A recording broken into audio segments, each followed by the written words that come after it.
Terence Crawford is the next guy. Most people who follow the sport closely have his name on the tip of their tongue.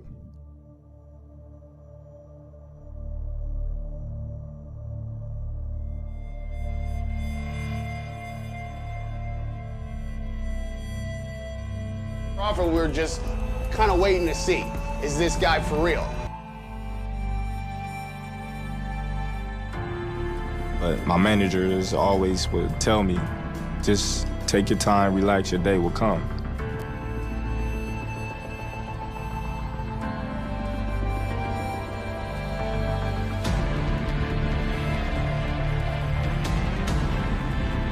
Crawford looks functionally ambidextrous. Crawford is the closest thing to Marvelous Marvin when it comes to switching that I've seen in 20 years.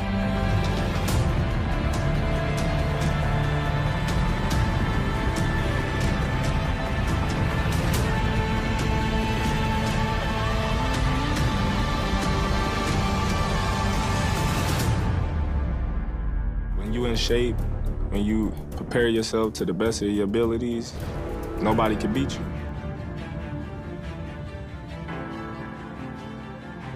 The fighting pride of Omaha, Nebraska, Terence Crawford.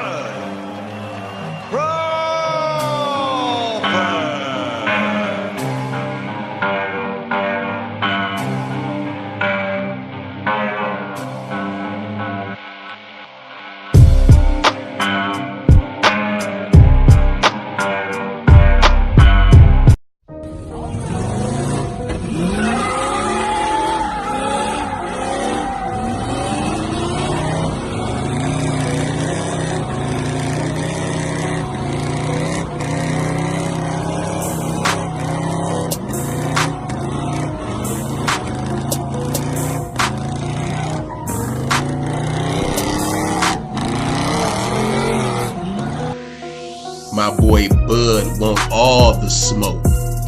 What's up, hard hitters? Chuck P. C-Ville's finest here, my right-hand man from the land. You know how we do it. It's an Afterparty, not the F Out podcast, number 38. Hey, man, I gotta say, Mr. Cleveland, and I want to give a shout out to Mark Nall, you know what I'm saying, for hitting me up and giving me my props, telling me, yeah, Chuck P, you called it, yeah, hey. And I was so close to getting my 7th round stoppage. But, you know, we ended up getting it in the 9th round with Bud Crawford, taking out Kavaluskas. But before we get into that, let's talk about the fight before the fight. Richard Comey and Teofimo Lopez.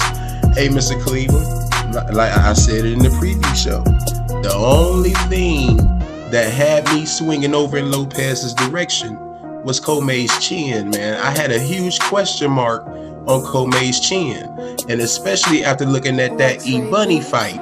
Like I said, man, E-Bunny ain't no world beater now, Mr. Cleveland, and he was tagging and touching up Comey really good in that 12th round, man. I said, man, if Teofimo Lopez lands those same shots, Comey out of here, man, and taking nothing away from Comey. And I hate hearing that shit now, because, you know, after the fight, you know, you go on these social media groups and they talking about Comey was a bum. I said, these motherfuckers are crazy, man. These motherfuckers are crazy. Comey is up there with all the rest of those people, man, in that division, man. It was just a bad matchup for him, and I kind of figured that he wouldn't be able to take that punishment from Teofimo Lopez, because Teofimo Lopez hits like a fucking mule. But 2nd round stoppage, man. You got him out in 2 rounds. Mr. Cleveland, what you think about that fight? You broke up there for a little bit, but that fight was one that I was kind of, I knew something like this could happen, but I didn't want it to happen, man, because both them dudes had pretty decent power, man. Honestly, both of their chins had to be tested. Like you said, I don't like when people, they switch up the narrative after the fight. Before the fight, my man Richard Comey was a solid opponent, but because he got caught, because him and Teofimo was throwing punches at the same time, Lopez's punch connected and really caught Comey on the button and sent him down. Nah, he a bum. Nah, he got caught with a shot. He got dropped, man. Dude didn't beat other champions. Dude has been in there with contenders. He ain't never been blown out like this before. He ain't a bum. Teofimo just had a better night, man. Now I'm interested to see if Lomachenko's I know Lomachenko gonna fight Teofimo because he feel like he can beat him, but Teofimo got that young man confidence, man. So that's a fight that I'm interested in seeing. Hopefully we'll get this fight, this type of performance from him, and not the type of performance he had when he fought the last guy. But man, I wanted the fight to be longer, but I saw one of these guys, if they connected on a punch like that, I knew it could be over very fast. So shout out to Teofimo for winning the fight, doing what he's supposed to do. But yeah, man, fans, y'all gotta stop this. If it don't fit y'all narrative, turning these fighters into bums, man. Cause you know goddamn well you wouldn't call Richard Comey a bum in his face. So if you ain't got the balls to call him a bum in his face, don't do it online. Don't do it on the keyboard. Yeah, man, exactly, man. Comey is not no fucking bum, man. I hate it, dude. And it was a lot of them too, Mr. Cleveland. I mean, it was just I couldn't believe it, man. Line after line, line after line. Oh, he's a bum. He's a bum. He's a bum. He wasn't shit. I'm like, are you kidding me, man? But that's the shit that I'm talking about. And I got to take this from my boy Dante over there in Dante's Boxing Nation. The decafs. You dumb casual ass fans who don't know any better. But see, we over here in the Ville, we know better, man. We know Richard Comey, man, it was just a bad night for him, and he'll bounce back. But now, let's talk about the main event. Terence Bud Crawford against the Mean Machine, Kavaliauskas.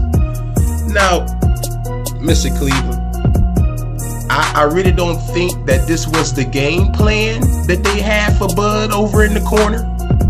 But Bud threw away the game plan and said, fuck it. I'm going to do this shit my way. Bud Crawford, man. And that's another thing that I heard too that I kind of got pissed about.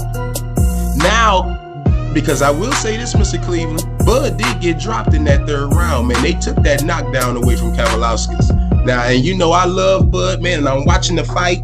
Dude, he dropped Bud. He dropped Bud, and that made Bud piss the fuck off, where he said, fuck this shit, man. You want to bang, motherfucker? We gon' bang. We gon' bang. He stood in the pocket with a power puncher, and Kavaliauskas is a power puncher. I swear every time, and I got to give Mark Nall credit on that, man. He was right. Every time he was hitting Bud, you could hear it. You could hear it. He got popped behind him, man. But Bud said, fuck it. I'm going to take the blows. And I'm going to get in your ass and take away what you got best. I'm going to take away what you got best. And that's exactly what Bud did. And now they want to call him Chinny. Here's the thing, man. You must not be watching a lot of Bud Crawford fights, because that's what Bud, he'll take that punishment. He does get hit. He does get tagged up, especially in the early rounds. But he did what he did, what he always does best, and adjust and beat you at your own game. That's exactly what he did, and he got a 9th round stoppage on Kavaliauskas, and which was a damn good fight. And I like Kavaliauskas, man. I think he got a I think it's room in the welterweight division for him. I like to see him against other welterweights. He got good punching power behind him, a lot of good pop. But once again, like Comey, it damn sure wasn't the Green Machine's night. But what did you think about the fight, Mr. Cleveland? It's something about Bud that I told you a while ago, which is why I believe that he'll lose that welterweight showdown. But that's another story for another subject. Both of these dudes, him and Spence, they do something that I don't like, which is sometimes they make the fight harder by trying to take away what you do best and do it better than you. This fight, Bud should have just outboxed Green Machine, wore him down late, and not taking as much punishment. But because Bud is who he is, Bud got clipped, and Bud is not the type of dude where you hit him and you think that everything gonna be all right. He one of them type of kids. I know you remember the type of kid.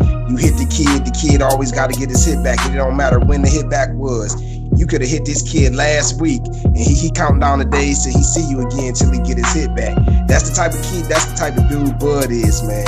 So Bud, yeah. I didn't have to deal with that with family. I hit Cuz a week before, and this motherfucker catch me the next week in my sleep. So yeah, I got you. I know you knew exactly what I'm talking about, Bud. Bud, he does that. Bud had a game plan, but once he got clipped, and this is why I fucks with you, Chuck. Bud is your dude, but you call it like you see it. Bud got rocked. He got knocked down in that third round. It was called a slip. It was the second. It was one of those two. It was called a slip or a throw, but it wasn't. He got caught with a nice punch, but and you can tell that pissed him off. And after that happened, he just completely threw out the game plan, and he started coming forward in that next round. That next round was one of his best rounds, and just that's when you start seeing, okay, well, this is what Bud gonna do. He gonna go in there. He gonna take 1 or 2 shots to give Mean Machine 5 or 6, and that's what he was doing, man. And eventually he wore him out. But Bud didn't have to make this fight this way, man. Bud basically made Green Machine more exciting. He made me want to see Green Machine again. Green Machine, yeah, I give him credit. He had heart. He stood there. He ain't come to lose. But man, Bud could have outclassed this dude, and he chose not to. And because Bud chose to go bang with him, he got caught and he got hurt.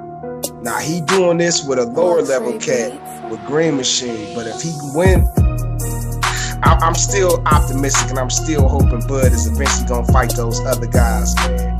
When he steps up that competition level, he can't do that. He gotta have that game plan that he know gonna win and stick to it, man.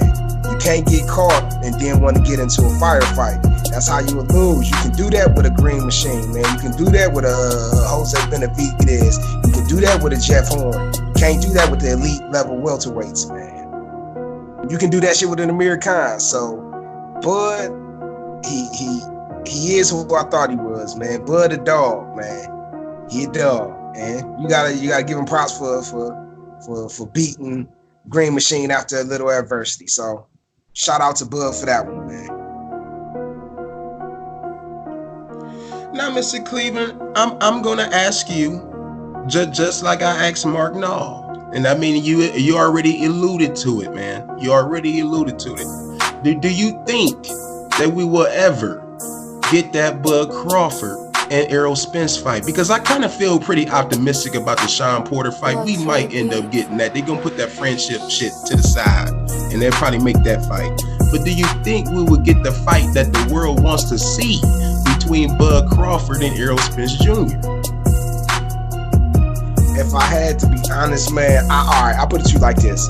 Before I heard that Bob Arum basically said that Bud Crawford had a lifetime contract, I was optimistic. I thought it was gonna happen. After I heard that, not so much, man, not so much. I hope I'm wrong.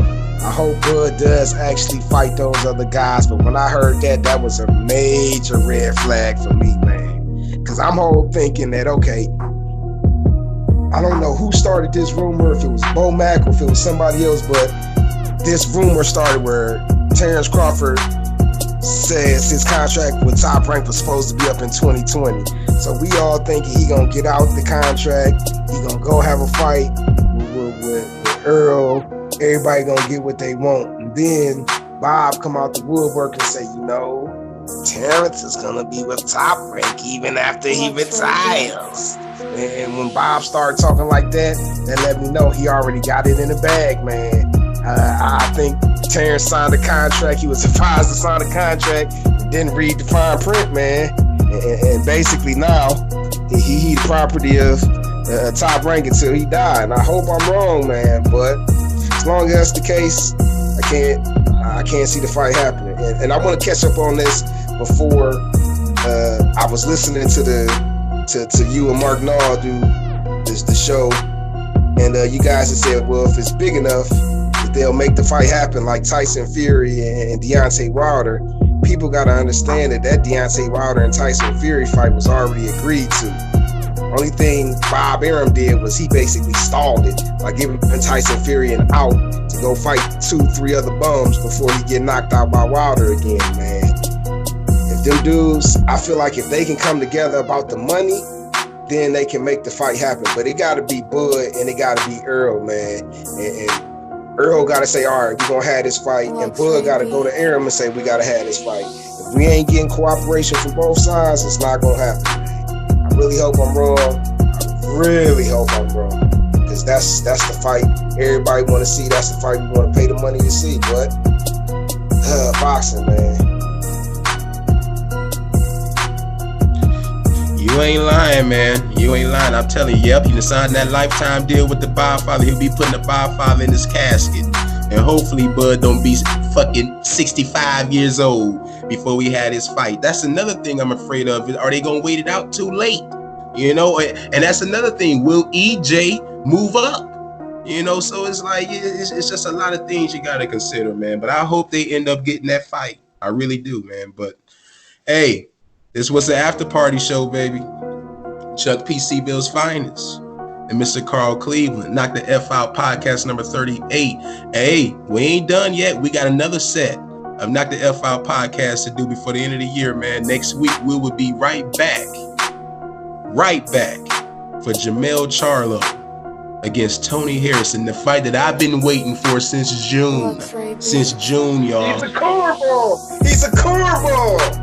Right, we gonna be hearing a lot of that shit this coming up fight week. I'll be all over the media this fight week, man. This gonna be on and popping, man. And Mr. Cleveland, I want you to join in on this preview show. We gonna have a stacked preview show for this one. It'll be all three of us for this one, man. So it's going down, man. You don't want to miss the pre-show. The opportunity to chop it up with my man, Mr. Nas. So that's what's up, man. Oh yeah, we gonna have a whole fam in this motherfucker next week, man. So y'all stay tuned for that and the after party show next week. You know how we do it, man. Chuck P. C-Ville's finest, Mr. Carl Cleveland, from the Ville to the real. We up out of here, man. Congrats to Bud.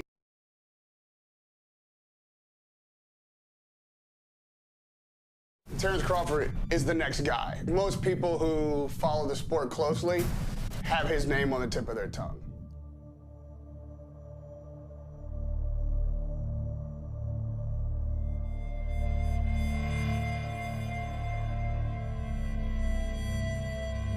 Crawford, we're just kind of waiting to see, is this guy for real? But my managers always would tell me, just take your time, relax, your day will come.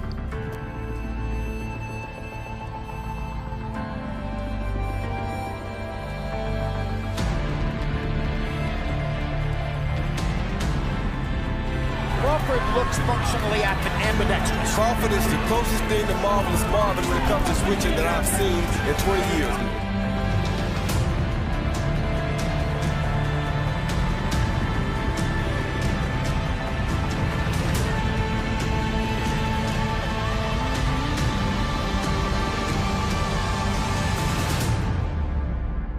When you in shape, when you prepare yourself to the best of your abilities, nobody can beat you.